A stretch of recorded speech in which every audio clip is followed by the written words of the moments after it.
ஆயக்கலைகள் 64 அதில் ஒரு முக்கிய கலையான ஜோதிட கலையின் மூலமாக என்னுடன் இணைந்துள்ள அன்பு நேயர்களுக்கு இனிய வணக்கம்ங்க. மகர ராசி நேயர்களுக்கு புதுசாக அப்படி என்ன இருக்க போகுது, எப்பவும் போல வாழ்க்கை கீழேயே தான் போகுது அப்படின்னு கதரும் நேயர்களுக்கு ஒரு நல்ல செய்தி காத்திருக்குதுங்க. அந்த செய்தியை தெரிஞ்சுக்கிறதுக்கு முன்னாடி இந்த உலகை காக்கும் முருகப்பெருமானுடைய பாதம் தொட்டு வணங்கி வீடியோக்குள்ளே போகலாங்களா? என்னுடன் சேர்ந்து நீங்களும் இந்த மந்திரத்தை சொல்லிட்டே உங்களால் முடிஞ்சதுன்னா கமெண்ட் பாக்ஸில் ஒரு முறை கமெண்ட் பண்ணுங்க. ஓம் முருகா போற்றி, ஓம் முருகா போற்றி, ஓம் முருகா போற்றி. பழனி ஆண்டவா, செந்தூர் வேலவா, சீரும் போர் தளபதியே, சேவல் கொடி ராஜாவே, நீதான் ஐயா இந்த அப்பாவி மக்களை கஷ்டங்களிலிருந்து காப்பாற்றி காலம் முழுக்க கூடவே இருக்கணும். இவங்களுக்காக நான் தினமும் உங்ககிட்ட வேண்டிக்கிறேன். இவங்களுக்கு ஒண்ணுனா நீதான் ஐயா பொறுப்பு. அப்படியே நான் சொல்லும் ஜோதிடமும் பழிக்க நீதான் ஐயா அருள் புரியணும். தினமும் உங்களுக்கு கிரகநிலை மாற்றத்தால் வரக்கூடிய சுப பலன்களை அறிய கட்டாயம் சப்ஸ்கிரைப் பண்ணி பெல் பட்டன் அப்புறம் ஆல்னு ஆப்ஷன் இருக்கும், அதையும் கொடுத்து வைங்க. ஒவ்வொரு பதிவும் உங்களைய வெற்றியடைய வைக்க வேண்டும் அப்படிங்கிற எண்ணத்தில் தாங்க போடுறோம். நல்லதே நடக்கும், நல்லது மட்டும் தான் நடக்கும். இனிமேல் உங்களுக்கு நடக்கும். நம்ம மகர ராசிக்காரங்க எப்போவுமே தான் மட்டும் நல்லா இருக்கணும் அப்படின்னு நினைக்கிற சுயநலம் கொண்டவங்க கிடையாதுங்க. தன்னை சுற்றி இருக்கக்கூடிய எல்லாரும், அதாவது ஒட்டுமொத்த சமுதாயமுமே நல்லா இருக்கணும் அப்படிங்கிற ஒரு உன்னதமான பொது நல குணத்தோடு வாழ்ந்துட்டுருக்கவங்க. நீங்கள் இந்த சமுதாயத்தில் ஒரு பெரிய மாற்றத்தை எப்படியாவது கொண்டு வந்துடணும் அப்படிங்கிறதுக்காக நீங்கள் இரவு பகல்னு பார்க்காம தூக்கத்தை கூட தொலைச்சிக்கிட்டு உழைச்சிக்கிட்டே இருப்பீங்க. இந்த உலகத்தில் உங்களுக்கு எவ்வளவு பெரிய பிரச்சனைகள் வந்தாலும் சரிங்க, அதையெல்லாம் நீங்கள் ஒரு பொருட்டாவே மதிக்க மாட்டீங்க. உங்களோட சொந்த வாழ்க்கை பற்றி துளி கூட கவலைப்பட மாட்டீங்க. ஆனால் உங்களுக்கு ரொம்ப நெருக்கமான உறவுகள் வாழ்க்கையில் ஒரு சின்ன பிரச்சனைன்னு வந்துட்டா போதும் உடனே ஓடி போய் முன்னாடி நின்று உதவி செய்யக்கூடிய தங்கமான மனசு கொண்டவங்க நம்ம மகர ராசிக்காரங்க. இவ்வளவு அருமையான நற்குணங்களை கொண்ட மகர ராசி அன்பர்களே, எல்லாரும் நலமா இருக்கீங்களா? ஏங்கம்மா நீங்கள் வேற எங்களை பார்த்து இப்படி ஒரு கேள்வியை கேட்குறீங்களே, எங்களை பார்த்தா நலமா இருக்கிற மாதிரியா தெரியுது அப்படின்னு உங்கள் மனசுக்குள்ள நீங்கள் நினைக்கிறது அந்த ஆற்றாமை எனக்கு தெளிவாக புரியுதுங்க. மகர ராசிக்கார நேயர்களே, கவலைப்படாதீங்க. உங்கள் வாழ்க்கையில் இது நாள் வரைக்கும் இருந்த அந்த கஷ்டமான சூழல்கள் எல்லாமே அப்படியே மெல்ல மெல்ல கரைஞ்சு போக போகுதுங்க. இனிமே உங்களுடைய வாழ்க்கையே ஒரு அருமையான அழகான வாழ்க்கையாக மாறப்போகுது. குறிப்பாக திருமணம் ஆகாதவர்களுக்கு இருந்த அந்த நீண்டகால திருமண தடைகள் எல்லாமே நீங்கி உங்களுக்கு ஏற்ற ஒரு சரியான ஒரு உன்னதமான வாழ்க்கை துணையோட கூடிய சீக்கிரம் திருமணம் நடக்க போகுது. குழந்தை பாக்கியம் இல்லாதவர்களுக்கு நமக்குன்னு ஒரு வாரிசு இல்லையே அப்படின்னு ஏங்குறவங்களுக்கு சீக்கிரமே குழந்தை பாக்கியம் கிடைக்க போகுது. அப்புறம் இந்த பூர்வீக சொத்து விஷயமா இருந்த அனைத்து பிரச்சனைகளுக்கும் சிக்கல்களுக்கும் இப்போ ஒரு நல்ல தீர்வு கிடைக்க போகுதுங்க. உங்களை நியாயமா வந்து சேர வேண்டிய அந்த பூர்வீக சொத்து இனி உங்க கைக்கு வந்து சேர போகுது. உங்க வாழ்க்கையில இது நாள் வரைக்கும் நீங்க அனுபவிச்ச அத்தனை வேதனைகளுக்கும் விடிவு காலம் பிறக்க போகுது. உங்களோட உடல்நிலை இப்ப ரொம்ப ஆரோக்கியமா இருக்க போகுது. ரொம்ப நாளாக உங்கள் மனசை வாட்டிகிட்டு இருந்த அந்த மன கவலைகள் எல்லாமே குறைய போகுதுங்க. உங்கள் வாழ்க்கையில் ஒரு புதிய நம்பிக்கை பிறக்க போகுது. குடும்பத்தில் அடுத்தடுத்து சந்தோஷமான செய்திகள் வந்து சேரும். பாதியிலேயே தடைபட்ட நின்ன வேலைகள் எல்லாமே இனிமேல் ஒன்றன் பின் ஒன்றாக கடகடன்னு நடக்க தொடங்க போகுதுங்க.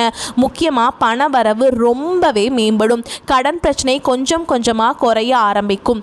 ஒரு நல்ல மனிதரோட நட்பு உங்களுக்கு கிடைக்க போகுது. மற்றவங்க மத்தியில் உங்களோட மதிப்பும் மரியாதையும் இப்போ நல்ல உயர போகுதுங்க.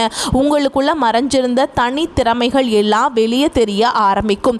வேலை மற்றும் வியாபாரத்தில் ரொம்ப நல்ல வாய்ப்புகள் தேடி வரும். தேவையில்லாத சில உறவுகள், அதாவது உங்களுக்கு தொந்தரவாக இருந்தவங்க அவங்களாவே உங்களை விட்டு விலகி போயிடுவாங்க. மன உறுதி அதிகரிக்கும். உடல் நலத்தில் நல்ல முன்னேற்றம் தெரியும். பழைய சிக்கல்களுக்கு தீர்வு கிடைக்கும். ஆன்மீக சிந்தனைகள் உங்களுக்குள்ள அதிகமாகும். இதனால் நீங்கள் உங்கள் வாழ்க்கைக்கு தேவையான சரியான முடிவுகளை நீங்களே எடுக்க தொடங்குவீங்க. நீண்ட நாள் ஆசைகள் நிறைவேற நிறைய வாய்ப்புகள் வரும். வாழ்க்கையில ஒரு தெளிவு பிறக்கும். அதிர்ஷ்டம் சிறு சிறு வழிகளில் உங்களுக்கு துணையா இருக்க போகுதுங்க. உங்க வாழ்க்கையில பலவிதமான நல்ல மாற்றங்கள் வரப்போகுது. உங்களுடைய ஆசைகள் கனவுகள் எல்லாமே ஒன்று விடாம நிறைவேற போகுது. முக்கியமா ஒரு விஷயம் கவனிங்க. உங்களை இனி வேண்டவே வேண்டாம் அப்படின்னு உங்களை உதறி தள்ளிட்டு போன அதே சொந்த பந்தங்கள் உறவினர்கள் எல்லாரும் இனி வரக்கூடிய காலங்களில் உங்களை தேடி வரப்போகிறாங்க. உங்கள் வாழ்க்கையே அவ்வளோ அருமையான வாழ்க்கையாக மாறப்போகுது. மகர ராசிக்காரங்களே, உங்களுக்கு இந்த காலகட்டத்தில் உண்மையிலேயே ஒரு வழி பிறக்கும் காலகட்டமாக இருக்க போகுது. ஏன்னா மகரத்தில் இப்போ 4 கிரகங்கள் சேருது. அதோட செவ்வாய் உச்சம் பெற போகிறாரு. இதனால் சொத்து சேரும், அரசு பதவி கிடைக்கும், கௌரவமான வேலைகள் தேடி வரும். புதன் பகவான் சூரியனோடு சேர்ந்து புதாதித்ய யோகத்தை உருவாக்குறாரு. சுக்கிரன் உங்களுக்கு ரொம்ப முக்கியமானவர், செவ்வாய் அதை விட ரொம்ப முக்கியமானவர்.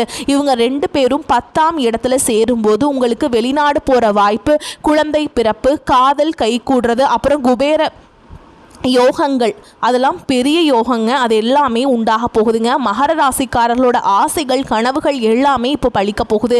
உங்கள் ராசியில் சூரியன் உதிக்கிறதுனால நீங்கள் மனசு வச்சா எந்த பிரச்சனையும் உங்களால் சரி செய்ய முடியும். ஆனால் ஒரு விஷயம், மகர ராசியில் சூரியன் இருக்கிறதுனால பெரிய பிரயோஜனம் இல்லையேன்னு சில சமயம் தோணலாம். ஏன்னா அவர் 8ஆம் இடத்துக்கு உடையவன். அவர் உங்கள் உடம்புல உட்கார்ந்து ஆதிக்கம் செலுத்துகிறப்போ நம்ம சொல்கிறத மற்றவங்க கேட்கணும் அப்படின்னு நீங்கள் நினைப்பீங்க. ஆனால் அது நடக்காது. உண்மையை சொல்ல போனால் முதல்ல நம்ம சொல்கிறத நம்மளே கேட்கறதில்ல. 8ஆம் இடத்துல சூரியன் இருக்கிறதுனால தேகம் மற்றும் உணர்ச்சிகள் கொஞ்சம் அதிகமாக இருக்கும். யாராவது ஏதாவது சொன்னால் அதை மனசில் வச்சுக்கிட்டு பழி வாங்க தோணும். ஆனால் தயவு செஞ்சு அதையெல்லாம் அப்படியே மறந்துவிட்டு அடுத்த வேலையை பார்க்க போயிருங்க. மகரத்தில் செவ்வாய் இருக்கிறதுனால சொந்த வீடு மற்றும் நிலம் வாங்குகிற யோகம் நல்லாவே இருக்குங்க.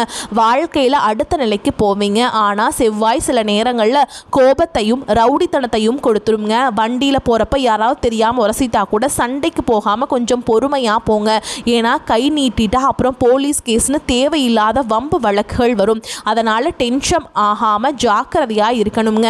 5ஆம் இடத்துக்குரிய செவ்வாய் மற்றும் சுக்கிரன் உங்கள் உடம்புல இருக்கிறதுனால நல்ல ரொமான்ஸ் வரும். வீட்டில் மனைவி கிட்ட அன்பாக இருப்பீங்க. திருமண வாழ்க்கை ரொம்ப மகிழ்ச்சியாக இருக்கும். பர்சனல் லைஃப் ரொம்பவே சிறப்பாக இருக்கும்.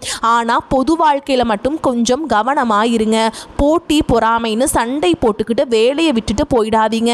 எப்பவும் அமைதியாக இருங்க. 6ஆம் இடத்துக்குரிய புதன் பகவான் உடம்புல இருக்கிறதுனால சிலருக்கு மூச்சடைப்பு, ஆஸ்துமா போன்ற பிரச்சனைகள் வரலாம். அதனால் உடல் நலத்தில் கொஞ்சம் கவனம் வைங்க. ராகு பகவான் இப்போது 2ஆம் இடத்துல இருக்கிறதுனால பெரும் பணம் வந்து சேரும். ஏதாவது டீலிங், கமிஷன், புரோக்கரேஜ் மூலமாக நல்ல பணம் வரதுக்கு வாய்ப்பு இருக்குது. யாராவது உங்களுக்கு ரெக்கமெண்ட் பண்ணி இருந்தாங்கன்னா அதன் மூலமாக பெரிய லாபம் கிடைக்கும். அதே மாதிரி செல்வாக்கு உச்சம் பெறதுனாலையும் உங்களுக்கு நல்ல மதிப்பு, மரியாதை, உங்கள் கௌரவம், அந்தஸ்து எல்லாமே உயருதுங்க. 4 கிரகங்கள் ஒன்றா சேர்றதுனாலையும் இனி வரக்கூடிய நாட்கள் முழுவதுமே உங்களுக்கு பலவிதமான நன்மைகளும் அளவற்ற மகிழ்ச்சியும் கிடைக்கும். போட்டி தேர்வுகள் எழுதுகிறவங்களுக்கு நல்ல வெற்றி கிடைக்கும். உங்களை உதறி தள்ளிட்டு போனவங்க உங்களை தேடி வருவாங்கன்னு சொன்னேன்ல, அது கண்டிப்பாக நடக்கும். மகராசிக்காரங்களுக்கு இந்த காலகட்டம் ஒரு புதிய தொடக்கமாக இருக்க போகுது. வேலை பளு அதிகமாக இருந்தாலும் அந்த உழைப்புக்கேற்ற பலன் கண்டிப்பாக கிடைக்கும். மேல் அதிகாரிகளோட ஆதரவு நிச்சயமா உங்களுக்கு இருக்கும். புதிய வேலை வாய்ப்புகள், இடமாற்றங்கள் எல்லாம் உங்களுக்கு சாதகமாக அமையும். வருமானம் நிலையா இருக்கும். பணம் கைக்கு அதிகமாக வரும். ஆனால் சேமிப்பில் மட்டும் கொஞ்சம் கவனம் செலுத்துறது நல்லதுங்க. காதலில் இருந்த குழப்பங்கள் நீங்கி ஒரு தெளிவு வரும். தவறான புரிதல்கள் எல்லாம் சரியாயிடும். குடும்ப பொறுப்புகள் அதிகரிக்கும். ஆனால் பெற்றோர் ஆதரவு உங்களுக்கு பக்கபலமாக இருக்கும். வீட்டில் அமைதி நிலவும். தேவையற்ற பயத்தை மனசிலிருந்து தூக்கி போற்றுங்க. அதுதான் உங்கள் முன்னேற்றத்திற்கு நல்லது. உடல் ஆரோக்கியத்தில் குறிப்பாக எலும்பு, மூட்டு வலி, முதுகு வலி இருக்கிறவங்க கொஞ்சம் கவனமாக இருந்துக்கோங்க. தினமும் காலையில் நடைப்பயிற்சி அல்லது யோகா பண்ணுறது உங்கள் உடம்புக்கு ரொம்ப நல்லதுங்க. தூக்கத்தில் ஒரு கட்டுப்பாடு இருக்கட்டும். பரிகாரமாக சனிக்கிழமைகள் அன்னைக்கு சனி பகவான் கோவிலுக்கு போயிட்டு வாங்க. எல் தீபம் ஏற்றி வழிபாடு செய்யுங்க. ஓம் சனீஸ்வராய நமக அப்படிங்கிற மந்திரத்தை தினமும் 108 முறை சொல்லிட்டு வாங்க. உங்கள் வாழ்க்கையில் இருக்கிற அத்தனை பிரச்சனைகளும் அப்படியே காணாமல் போயிடும். உங்கள் எண்ணம் போல் உங்கள் வாழ்க்கையில் இனி நல்லது மட்டும் தாங்க நடக்கும். மகர ராசிக்காரங்களுக்கு இந்த காலகட்டம் உழைப்புக்கேற்ற பலன் நிச்சயமாக கிடைச்சே தீரும். உங்கள் வாழ்க்கை நிலை இப்போ ரொம்ப உறுதியாக நல்லபடியாக இருக்குங்க. உங்கள் கனவுகள் நனவாகும். உங்களை வேண்டான்னு தூக்கி போட்ட சொந்த பந்தங்கள் இனி உங்களை தேடி வருவாங்க. அதுக்கேற்ற காலம் இது. உங்கள் வாழ்க்கையே ஒரு சொர்க்கமாக மாறப்போகுது. ஆனால் நீங்கள் சில விஷயங்களில் மட்டும் ரொம்ப கவனமாக இருக்கணும். அவசரப்பட்டு எந்த முடிவும் எடுக்காதீங்க. கோபமாக பேசாமல் சொற்களை கட்டுப்பாடோடு பேச பழகிக்கோங்க. பண விஷயத்தில் திடீர் செலவுகளை குறைங்க. கடன் கொடுக்கிறதோ அல்லது வாங்குறதோ இருந்தால் ரொம்ப கவனமாக இருங்க. தேவையில்லாத வாக்குவாதங்கள் வேண்டாம். உடல் நலத்தை அலட்சியம் செய்யாதீங்க. தூக்கம் ரொம்ப முக்கியம். பழைய கசப்பான நினைவுகளை தோண்டி எடுக்காதீங்க. ரகசியமான விஷயங்களை யார்கிட்டையும் சொல்லாதீங்க. முக்கியமாக சோஷியல் மீடியாவில் தேவையில்லாத பதிவுகளை போடாதீங்க. உணவு பழக்கத்தில் ஒரு கட்டுப்பாடு இருக்கட்டும். நம்பிக்கை இல்லாதவங்கிட்ட ரொம்ப நெருங்கி பழகாதீங்க. எந்த ஒரு ஒப்பந்தத்திலையும் கையெழுத்து போடுறப்போ ஒரு முறைக்கு 2 முறை யோசிச்சு போடுங்க. யாருக்கும் லேசாக வாக்குறுதி கொடுத்துடாதீங்க. தேவையான இடத்துல இல்லை அப்படின்னு சொல்ல கற்றுக்கோங்க. அப்போ தான் நீங்கள் எந்த பிரச்சனையிலையுமே சிக்காமல் இருக்க முடியும். நம்ம ராசி மண்டலத்தில் 10ஆவதாக வரக்கூடிய நம்ம மகர ராசி, இதோட அதிபதி சனி பகவான். உத்திராடம் 2ஆம் பாதம், 3ஆம் பாதம், 4ஆம் பாதம், திருவோண நட்சத்திரம், அவிட்ட நட்சத்திரம் 1ஆம் பாதம், 2ஆம் பாதங்களில் பிறந்தவங்க தான் இந்த மகர ராசிக்காரங்க. உங்களுக்கு நட்பு ராசிகளாக ரிஷப ராசிக்காரங்க, கன்னி ராசிக்காரங்க, மகர ராசிக்காரங்க, மீன ராசிக்காரங்க, விருச்சக ராசிக்காரங்க, இவங்க எல்லாரும் இருப்பாங்க. நீங்கள் ரொம்ப இரக்க குணம் கொண்டவங்க. உங்களோட அழகான பேச்சாலேயே எதிரிகளை கூட நண்பர்களாக மாற்றுற வித்தை உங்களுக்கு தெரியும். உங்கள் குடும்பத்துக்காக மொத்த வாழ்க்கையுமே அர்ப்பணிக்கிறவங்க நீங்கள். குலதெய்வ வழிபாடு ரொம்ப முக்கியங்க. குலதெய்வம் எங்கேயோ இருக்குது, என்னமோ இருக்குது, எங்களுக்கு எப்படி இருக்குன்னே தெரியல, எங்கே இருக்குதுன்னே தெரியலனாலும் பரவாயில்ல, உங்கள் வீட்டில் ஒரு தீபம் ஏற்றி வச்சு அந்த தீப ஒளியில் தெய்வங்கள் இருக்காங்கன்னு நம்பி மனதார வழிபாடு செய்யுங்க. குலதெய்வ வழிபாடு குலம் காக்கும், குலம் தலைக்கும். எந்த கோவிலுக்கு போனாலும் விடிவு காலம் கிடைக்கலையேன்னு வருத்தப்படுறவங்க தினமும் காலையில் எழுந்த உடனே சூரிய பகவானை நமஸ்காரம் பண்ணுங்க. சூரிய பகவானுக்கு நீர் அர்ப்பணம் பண்ணுங்க. அவரோட அனுகிரகம் இருந்தாலே போதும். மற்ற கிரகங்கள் சாதகமாக இல்லைனா கூட பரவாயில்ல, சூரியனுடைய பிரகாசம் உங்கள் வாழ்க்கையவே ஒளிரச் செய்யுங்க.